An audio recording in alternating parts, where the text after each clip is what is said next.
kayo'y nanonood kay RSJ. Ang ating content ngayon ay alamat. Pero ano muna, syempre bago tayo dumako doon sa alamat, shout out muna sa lahat ng mga viewers, subscribers, sharer. Thank you. At sa lahat ng mga OFW sa buong mundo, shout out. Shout out din sa mga OFW sa ibang planeta. Yun, ingat kayong lahat. Yun, thank you. God bless you all. So yun, na shout out ko na lahat. Mag-umpisa na tayo sa ating segment na RSJs. Alamat ni RSJ. Ang ating alamat ngayon ay alamat ng manananggal. So ito na ang detalye ng alamat. Noong unang panahon, merong may nagkaklase na yun. May klase nun, tapos ang teacher nila ay si Teacher Debbie. Tapos sabi ni Teacher Debbie sa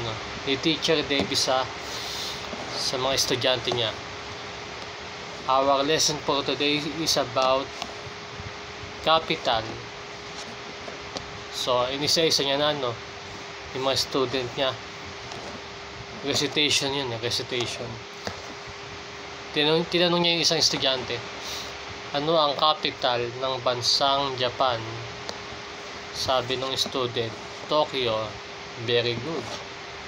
Tapos tinanong naman niya yung isang student niya, anong capital ng bansang China?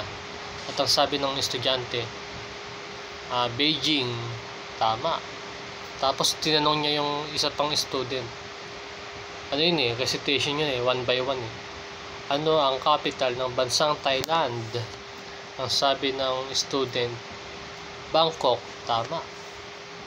Hanggang sa yun natanong na lahat natanong niya na lahat. Tapos yung isa, si Melvin, student niya, ikaw Melvin, ano ang capital ng bansang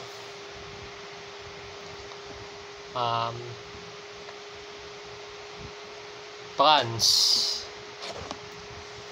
Tapos siya Melvin kumakamot ng ulo, naku, patay, hindi ko alam yun. Sabi ni Melvin, hindi ko alam sa sarili niya. Tapos bigla na lang siya sumagot manananggal. At simula noon nagkaroon na ng alamat ng manananggal. At sana ay